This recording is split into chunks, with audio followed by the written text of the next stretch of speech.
C'est une prophétie dont le temps est déjà fixé. Elle marche vers son terme, elle ne mentira pas. Si elle tarde, attends-la, car elle s'accomplira. Elle s'accomplira certainement.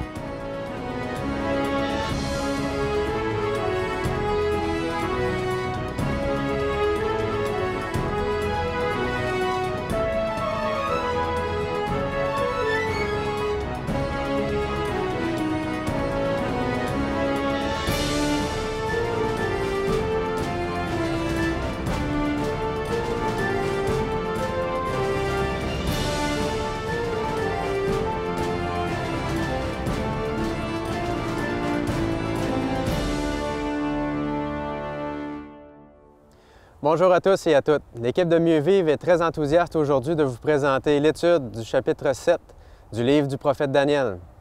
Nous avons déjà couvert un peu les prophéties lors du chapitre 2, lorsqu'on a parlé de cette statue qui couvrait différents empires au travers de l'histoire. Et maintenant, au travers du chapitre 7, une nouvelle prophétie sera donnée au prophète Daniel. Et on retourne dans l'histoire, en fait, un peu en arrière. Durant les derniers chapitres, les Mèdes et les Perses avaient pris le contrôle par-dessus l'Empire babylonien. Et maintenant, on se retrouve au temps de Belshazzar et Daniel a une vision qui est en fait sa première, à part celle du chapitre 2. Et nous allons l'analyser ensemble. Bonjour, Pasteur Scalier. Bonjour, Michael. Donc, Daniel a sa première vision. On parle d'un deuxième tableau prophétique. Oui. Qu'est-ce que Daniel voit dans cette vision? Alors, cette vision est très intéressante. Elle est divisée en deux grands mouvements. Un premier mouvement, c'est la vision en tant que telle. Et le deuxième mouvement, ce sont les explications que l'ange va donner à Daniel concernant cette vision. Le corps de la vision en soi est divisé en trois parties qui sont toutes introduites par la même phrase. Il est dit « Je regardais pendant ma vision nocturne » au verset 2. Et puis au verset 7, la même phrase « Je regardais pendant mes visions nocturnes » et on retrouve la même phrase au verset 13. Je regardais pendant mes visions nocturnes et voici. Trois mouvements différents qui vont donner une articulation à cette vision. Et dans la première section de la vision, on va trouver trois animaux. OK. Un lion, un ours et un léopard. Alors, pasteur, que représentent ces bêtes? Alors dans le chapitre 7, nous avons cette indication au verset 4. Le premier était semblable à un lion et il avait des ailes d'aigle. Et après, il dit... Il fut élevé de la terre et mis debout sur ses pieds comme un homme, et un cœur d'homme lui fut donné. Alors, il est dit d'abord que ce n'est pas vraiment un lion, il est semblable à un lion parce qu'il a du mal à décrire vraiment ce qu'il voit. D'ailleurs, c'est une bête bizarre, c'est un lion avec des ailes. Ouais. On n'a pas besoin de chercher longtemps parce que c'est déjà le symbole de Babylone. Okay. Sur les murs de la ville se trouvaient ces lions ailés qui représentaient Babylone. Et le texte biblique, d'ailleurs, va nous aider énormément. Dans Jérémie, au chapitre 50, il est dit, au verset 17, « Israël est une brebis égarée que les lions ont chassée. Le roi d'Assyrie l'a dévoré le premier, et ce dernier lui a brisé les os, Nebuchadnezzar, roi de Babylone. » Là, ça nous rappelle le chapitre 2 de Daniel. Exactement. Parce que Babylone, c'était la tête d'or, et maintenant, le lion représente aussi Babylone. Donc, les deux prophéties s'attachent ensemble. Elles se complètent les unes sur les autres. Okay. On recommence donc au même endroit, à l'histoire de Babylone. Donc, après ça, on a un cœur d'homme qui lui est donné, et on comprend qu'il y a ici une référence à la situation que Nebuchadnezzar a vécue et que nous avons déjà vue dans le chapitre historique, où il va vivre une conversion particulièrement forte dans le chapitre 4 de Daniel. Ensuite, il est question d'un ours. Le second animal est semblable à un ours et se tenait sur un côté. Il avait trois côtes dans la gueule, entre les dents, et on lui disait « Lève-toi, mange beaucoup de chair ». Encore une fois, nous allons trouver dans les Écritures, dans le livre du prophète Ésaïe, des indications là-dessus. Au chapitre 13, il y a une prophétie sur Babylone, et il est dit « Voici, j'excite contre eux les Mèdes, qui ne font point cas de l'argent et qui ne convoitent point l'or. » On a donc la même succession qui se produit avec Babylone, le lion, les Mèdes et les Perses, l'ours. D'ailleurs, le Talmud a conservé la mémoire de cette image des Perses qui représentent les ours.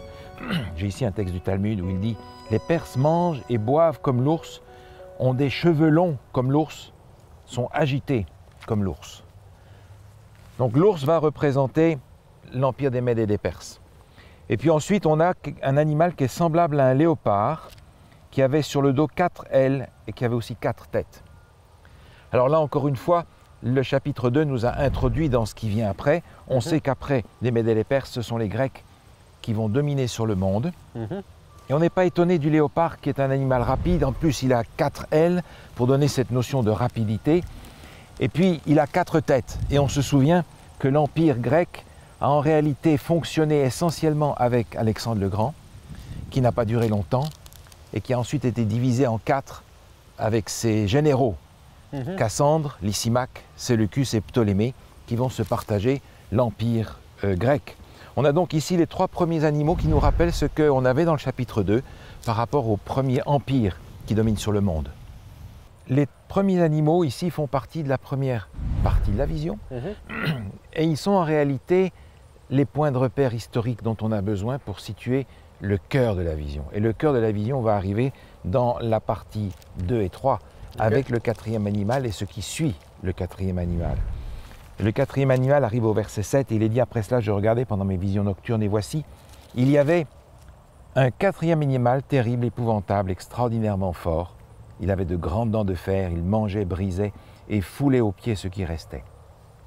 Il était différent de tous les animaux précédents. Cet animal-là, en réalité, n'a pas de nom. Et on comprend d'après les visions qu'on a eues précédemment, les indications historiques qu'on a eues dans les chapitres précédents, que cet animal qui prend la suite de l'Empire grec, c'est l'Empire romain. Les Romains ont véritablement écrasé le monde, soumis le monde avec une poigne de fer, et c'est l'animal que nous avons ici, et qui devient différent, nous est-il dit, parce qu'il va être au centre de la vision pendant un petit moment. Nous avons vu ensemble les détails de ces 4 premières bêtes. Sur la 4e bête, par contre, il y a quelque chose de particulier. Il y a 10 cornes. Qu'est-ce qu'une corne représente? Qu'est-ce qu'on peut en comprendre? Le texte encore est très clair. Au verset 24 du chapitre 7, il nous est dit « Les 10 cornes, ce sont 10 rois qui s'élèveront de ce royaume. » Donc on est ici de nouveau avec ces 10 parties de l'Europe occidentale qu'on avait déjà vues dans les 10 doigts de pied de la statue. On revient aux orteils. Exactement. Okay. La division finalement de l'Empire romain qui éclate à partir de 476, quand Romulus Augustule est détrôné par le roi Odoacre, le roi des Ostrogoths, qui va maintenant dominer sur une bonne partie de la péninsule italienne. Donc, maintenant, on parle aussi d'une petite corne au travers de ces 10-là. Qu'est-ce que cette petite corne-là représente? Alors, au verset 8, juste après les 10 cornes dont il était question tout à l'heure, il est dit « Je considérais les cornes, et voici une autre petite corne sortie du milieu d'elle, et 3 des premières cornes furent arrachées devant cette corne. Et voici, elle avait des yeux d'homme et une bouche qui parlait avec arrogance. » Mais Daniel, en fait, pose la question à l'ange, et l'ange lui donne aussi les explications. Alors, en effet, dans les explications qui sont données par l'ange, on a des détails un petit peu plus avancés là-dessus. Par exemple, au verset 19, on voit Daniel qui pose la question. Il dit ensuite, je désirais savoir la vérité sur le 4e animal, et puis sur les 10 cornes qui étaient sur la tête, et sur cette corne qui avait des yeux. Les 10 cornes, ce sont 10 rois qui s'élèveront de ce royaume. Un autre s'élèvera après eux. Il sera différent des premiers. On parle de la petite corne, la 11e. C'est la 11e qui arrive. Il sera différent des premiers, il abaissera 3 rois. Il prononcera des paroles contre le Très-Haut, il opprimera les saints du Très-Haut, il espérera changer les temps et la loi, et les saints seront livrés entre ses mains pendant un temps, des temps et la moitié d'un temps. Et on parle de différents à quelques endroits, je crois, dans le texte. En quoi est-ce que cette 11e corde, cette autre puissance est-elle différente des précédentes? C'est juste, le texte mentionne cet élément-là à plusieurs reprises. On va d'ailleurs le retrouver aussi au chapitre 11 d'une façon très significative. Mais cette différence apparaît à plusieurs endroits dans le texte. Déjà, à partir du verset 7, il en est question par rapport au 4e animal. Il était différent de tous les animaux précédents. Et puis on le retrouve au verset 19. Il est dit que ce 4e animal était différent de tous les autres. On le retrouve au verset 23, différent de tous les royaumes. Et la corne, en fait, est aussi différente des autres. C'est une indication qui nous montre ici qu'on passe de la partie purement historique, c'est-à-dire des indications sur le temps, à une partie religieuse cette fois-ci. OK. C'est un fond différent. L'arrière-plan est différent. On est arrivé dans un domaine religieux ici. On a vu dans le texte que cette corne s'opposait à Dieu. En cela, elle est essentiellement différente des royaumes différents et des puissances différentes que l'on a rencontrées auparavant. Est-ce que l'histoire nous donne des informations supplémentaires par rapport à cette petite corne? Alors déjà, le texte nous donne une indication particulièrement importante au verset 24. Il est dit « Un autre roi donc s'élèvera après eux, il sera différent des premiers. » On comprend donc que cette 11e corne qui arrive, qui est un pouvoir politique et religieux en même temps, s'élève après la venue des 10 cornes. C'est-à-dire que les 10 cornes viennent après la chute de l'Empire romain en 476. On ne peut donc pas attendre la venue de cette 11e corne avant le 6e siècle. Certaines personnes mentionnent qu'Antiochus Épiphane pourrait représenter cette corne, lui qui a vécu environ 2 siècles avant Jésus-Christ et qui a profané le temple. Est-ce que ça pourrait cadrer ou pas du tout? Bien, Antiochus Épiphane vit au 2e siècle avant Jésus. Ici, on est au 6e siècle après Jésus. Donc, c'est clair que c'est... on a un problème de concordance des temps ici. OK. En réalité, les historiens ont vu très clair sur la situation de cette époque-là. Et j'aimerais simplement vous donner un texte de l'historien Charles Pichon qui écrit ceci. « L'Empire romain se disloque et la papauté voit d'autant son autorité grandir. Encore une vingtaine d'années, encore 9 empereurs, et il ne subsistera plus de l'Empire d'Occident avant la marée des invasions que le gouvernement du pontife romain. » On a donc ici une indication claire que dans ce 6e siècle, la montée de cette puissance politique et religieuse qu'est la papauté va prendre le devant de la scène. Et en effet, le texte nous dit que cette corne va abaisser 3 rois. Il y a à l'époque plusieurs peuples qui ont été christianisés, mais qui sont des peuples ariens, c'est-à-dire qu'ils ne croient pas dans le fait que Jésus soit le Fils de Dieu qui est venu pour sauver l'humanité. Et ils sont considérés comme des hérétiques. Ils vont donc être battus à plusieurs reprises sur l'instigation de la papauté au VIe siècle. Et Justinien, l'empereur qui est à Byzance, à ce moment-là, va jouer un rôle important aussi dans cette histoire. Parce qu'il voit qu'il y a à Rome le siège de l'empereur occidental qui est vide. Et il trouve que c'est une mauvaise idée. Il va donc déclarer dans un édit en 533 que l'évêque de Rome, il est le chef de tous les prêtres de Dieu et il va donner à cet évêque de Rome un pouvoir politique. Il ne va pas pouvoir mettre en place tout de suite cette autorité-là parce que les Ostrogoths sont encore en train de dominer la péninsule italienne. Mais à partir de ce moment-là, 538, la voie est libre et cette autorité politique va pouvoir être exercée par l'évêque de Rome. On a donc à ce moment-là une montée importante de la corne avec un pouvoir et religieux et politique.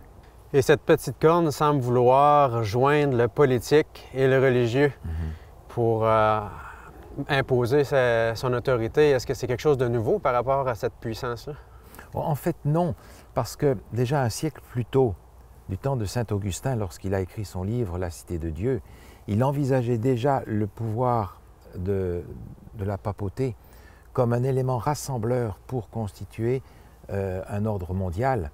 Donc cette idée d'un gouvernement mondial n'est pas nouvelle et la papauté est déjà à l'origine de ça très tôt dans l'ère chrétienne. Plus près de nous, on a par exemple ce texte de Malachie Martin qui écrivait ce livre bien connu, Les clés du sang. Mais on a oublié souvent le sous-titre qui est très clair. Le sous-titre dit ceci: la lutte pour la domination du monde entre le pape, Mikhaïl Gorbatchev, et l'Occident capitaliste.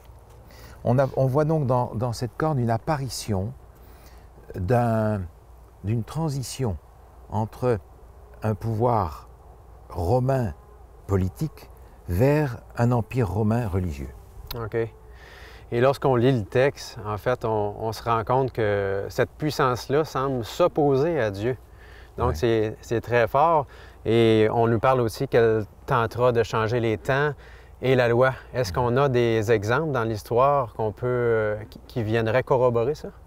Oui, c'est vrai, c'est au verset 27 où il est dit « Il espérera changer les temps et la loi ». c'est un changement radical, ça. Mhm. Et il est question, bien entendu, ici de la loi de Dieu, puisqu'on est dans le domaine religieux. Laissez-moi simplement vous lire un texte qui est écrit, un texte dans une revue catholique qui dit ceci. « La chose la plus hardie, le changement le plus révolutionnaire que l'Église ait jamais fait, s'est produit au 1er siècle. Le Saint Sabbat a été changé du samedi au dimanche, non pas d'après des indications données dans les Écritures, mais d'après l'Église et le sentiment de sa propre autorité. » Autrement dit, on a là un pouvoir politique et religieux qui se donne une autorité pour changer même la loi de Dieu et qui correspond à ce que l'on a dans notre texte qui est donné si longtemps à l'avance. Dans ce passage, on retrouve aussi une période qui nous est donnée. On parle de persécution. Comment comprendre cette période-là, ces temps qui nous sont donnés? L'histoire nous a rapporté quelques chapitres sombres sur ce sujet-là.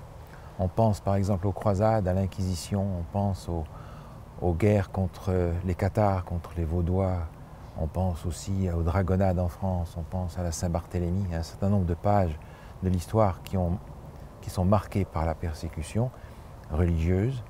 Mais ici, on a effectivement une période, il nous est dit, et je reprends le texte au verset 25, « Les saints seront livrés entre ses mains pendant un temps, des temps et la moitié d'un temps. » C'est quoi ça, des temps? On choisit combien de temps ça fait, puis on se fait notre propre idée? On retrouve ici le mot « temps » que l'on avait déjà trouvé au chapitre 4 par rapport à la maladie de Nebuchadnezzar, qui avait été malade pendant 7 temps. C'est le même mot qui est employé. Et on avait compris, par la logique évidente du texte, qu'il s'agissait d'années. Ce mot d'ailleurs est un équivalent de année. Alors on a une année et puis des temps. Et ici on n'a pas beaucoup de choix parce qu'en fait, il y a une forme ici que nous n'avons plus en français qui est le duel, un pluriel simplement pour deux. Donc les traducteurs auraient pu traduire 2 temps et seraient restés tout à fait fidèles au texte. On a donc ici une période de 1 temps, 2 temps et un demi-temps, 3 temps et demi. 3 temps et demi. C'est-à-dire 3 ans et demi. OK. Alors maintenant, il nous faut regarder comment traduire le temps prophétique en temps historique. Et pour ça, j'aimerais prendre un texte dans le livre du prophète Ézéchiel, qui est un contemporain de Daniel, qui nous donne la clé, que l'on retrouve à plusieurs endroits dans les Écritures, et j'ai pris ici un exemple. Au chapitre 4 du livre du prophète Ézéchiel, il est dit ici que ce soit un signe pour la maison d'Israël. Il parle donc ici de signe dans le sens symbolique. Et il dit « Je te compterai un nombre de jours égal à celui des années de leur iniquité. » Et un peu plus loin, il dit « Je t'impose un jour pour chaque année. » Autrement dit, lorsque l'on a une période prophétique, un jour prophétique égale une année dans l'histoire. Si bien que, quelle que soit la période que l'on a dans le texte prophétique, que ce soit en années, en mois ou en semaines, il nous faut traduire tout ça en jours et on a automatiquement le nombre d'années. Donc nous avons 3 ans et demi à convertir en jours. À convertir en jours. Cette prophétie est donnée à un Hébreu, on va donc prendre le calendrier juif de 360 jours. 360 jours, multiplié par 3,5, on arrive à 1260 jours. Donc 1260 années par conséquent. Donc 1260 années, cette période de persécution, ça serait cette durée-là qu'elle aurait... Exactement. La question maintenant est de savoir quand est-ce qu'elle commence. Le texte nous a donné déjà une indication là-dessus. Parce qu'on a compris que en 538, la papauté va recevoir une autorité civile en plus de son autorité religieuse et qu'elle va l'utiliser justement pour persécuter les hérétiques. Donc, pour suivre le cours de mathématiques, on additionnerait 538, on ajoute 1260, donc on se rend en 1798. On arrive en 1798, c'est très bien, Michael. Donc là, on est proche d'aujourd'hui. On regarde 200 ans en arrière et la prophétie vient presque jusqu'à nous. Donc là, on se questionne, est-ce qu'il y a autre chose qui vient pour nous, là? Alors, 1798, l'histoire parle très fort parce que Napoléon est au pouvoir en France et il est un petit peu fâché avec le pape. Il y a à Rome un Français qui est assassiné. Ça va être le prétexte pour qu'il envoie le général Berthier à Rome prendre le pape prisonnier et l'amener en France où il va mourir. 1798 marque par conséquent un moment où cette institution politico-religieuse perd complètement sa force. Et on a exactement la période que la prophétie nous donne ici, 1260 années. Alors maintenant, j'aimerais relire le texte parce que la succession du texte est importante. Il est dit au verset 25, « Les saints seront livrés entre ses mains pendant un temps, des temps et la moitié d'un temps. Puis viendra le jugement et on lui ôtera sa domination qui sera détruite et anéantie pour jamais. » Donc on nous parle d'un jugement qui suit cette période de 1260 années. Exactement. On comprend donc que à la suite de cette période de 1260 années qui se termine aux alentours des années 1800 finalement, on peut s'attendre à avoir n'importe quel moment après cela le jugement. Et c'est un élément essentiel que l'on va retrouver encore maintenant dans la dernière partie de la prophétie du chapitre 7. L'arrivée du royaume de Dieu doit donc se produire tout de suite après cette période de persécution. Et en fait, il y a le jugement qui vient juste avant. Donc le jugement doit se produire juste avant la venue de Jésus. Lorsqu'on passe en jugement, habituellement, ce n'est pas une bonne nouvelle. Est-ce que c'est différent dans le cas de la parole de Dieu? Alors c'est juste, le jugement joue un rôle important ici dans le chapitre 7. Il apparaît à 4 reprises dans le chapitre et dans cette vision que Daniel a eue. La première fois, j'aimerais mentionner ici le verset 26 où il est dit justement, après cette période de 1260 années, puis vient le jugement. On remonte dans le texte, on arrive au verset 22, il est dit jusqu'au moment où l'Ancien des jours viendra donner droit au sein du Très-Haut, et le temps arriva où les saints furent en possession du royaume. L'expression « donner droit » ici est une expression juridique qui nous renvoie à cette notion de jugement. Et dans le texte encore, en remontant un peu plus haut, on arrive au verset 9, un passage extrêmement intéressant. Cette fois-ci, Daniel voit ce qui se passe dans le ciel et il dit « Je regardais pendant que l'on plaçait des trônes, et l'Ancien des jours s'assit. Son vêtement était blanc comme la neige, les cheveux de sa tête étaient blancs comme de la laine pure. Son trône était comme des flammes de feu et les roues comme un feu ardent. Un fleuve de feu coulait et sortait devant lui. 1000 milliers le servaient, 10 000 millions se tenaient en sa présence. Les juges s'assirent et les livres furent ouverts. » On est donc ici dans une scène de jugement d'une façon très claire, qui va apparaître encore un petit peu après. Mais cette question est appropriée parce que dans notre esprit, jugement égale condamnation. Et c'est vrai que dans la Bible, le mot jugement peut nous jouer des tours parce qu'on emploie le mot jugement pour parler du procès, on en parle de jugement par rapport à la condamnation et par rapport à l'exécution de la peine.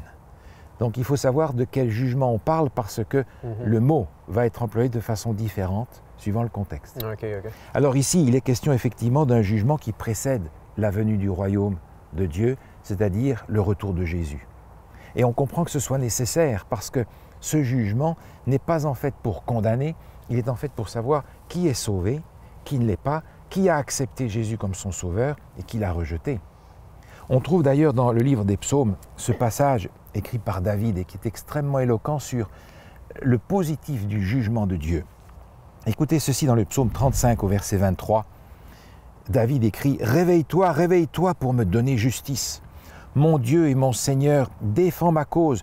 Juge-moi selon ta justice éternelle, mon Dieu. » Et le mot qui est employé ici est véritablement un appel à être réhabilité. Réhabilite-moi dans ma justice, dans mon honneur. Le jugement de Dieu, c'est ça véritablement.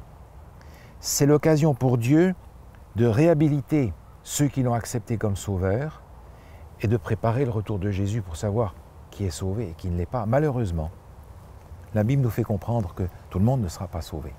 Nous avons besoin d'un sauveur. Nous ne pouvons pas nous sauver nous-mêmes.